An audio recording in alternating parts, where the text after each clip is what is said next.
এহরামের পর কোন কোন জিনিস নিষিদ্ধ? এহরামের পর একজন মুহরিমের জন্য, একজন হজ বা উমরা যাত্রীর জন্য মিকাতে নিয়ে এহরাম করেছেন, মিকাতের কাছাকাছি থেকে এহরামের নিয়ত করেছেন, এরপর থেকে তার জন্য যে সমস্ত বিষয়গুলো নিষিদ্ধ হয়ে যায়, তার এহরাম সংশ্লিষ্ট কাজ শেষ করে উমরা বা হজ সম্পাদন করার আগ পর্যন্ত সে কাজগুলো হলো, প্রথমত যৌনতা সংশ্লিষ্ট কথা এবং কাজ এগুলো থেকে বিরত থাকা, স্ত্রী সহবাস না করা, এটা তার জন্য আবশ্যক। তিনি মিকাত থেকে এহরাম করেছেন, এহরাম করে তিনি উমরা সম্পাদন করার আগ পর্যন্ত, অর্থাৎ মাথার চুল মুন্ডন করার আগ পর্যন্ত তার জন্য এটি হালাল নয়।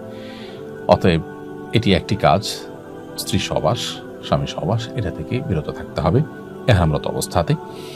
দ্বিতীয়ত, শিকার করা যাবে না, অর্থাৎ এই সময়ের মধ্যে কোনো প্রাণী শিকার করা যাবে না। আর তৃতীয়ত, পুরুষদের জন্য সেলাযুক্ত কাপড় পরিধান করা যাবে না। মেয়েরা অবশ্য সেলাযুক্ত সাধারণ পোশাক পরতে পারেন। এহরাম অবস্থায় পুরুষরা মাথা ঢাকবেন না এবং চেহারাও ঢাকবেন না। আর বোনরা মাথা ঢাকতে পারবেন, মাথা ঢাকবেন, তবে চেহারা তারা কাপড় দিয়ে বাঁধবেন না।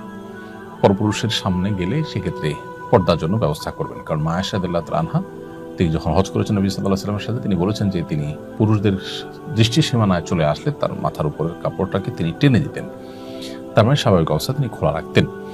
তো সেটি করতে হবে। এছাড়াও এহরাম অবস্থা যেটি নিষিদ্ধ তা হলো সুগন্ধি ব্যবহার করা, আতর ইত্যাদি ব্যবহার করা, এটি নিষিদ্ধ, নারী পুরুষ সকলের জন্যই। এবং এহরামরত অবস্থাতে চুল নখ ইত্যাদি কাটা, এটাও সকলের জন্য নিষিদ্ধ। তাহলে এই কাজগুলো এহরামরত অবস্থা নিষিদ্ধ। আবারও বলছি, স্ত্রী বা স্বামী সহবাস করা, শিকার করা, এবং পুরুষদের জন্য সেলাযুক্ত কাপড় পরা, এবং পুরুষদের জন্য মাথা এবং মুখমণ্ডল ঢাকা, এগুলো নিষিদ্ধ। আর মেয়েদের জন্য মাথা ঢাকা নিষিদ্ধ নয়, তবে মুখমণ্ডল তাদের জন্য কাপড় দিয়ে বাঁধা নিষিদ্ধ। পরপুরুষের সামনে গেলে সেটা ভিন্ন কথা, তিনি ঢাকবেন, তবে মুখ বাঁধবেন না।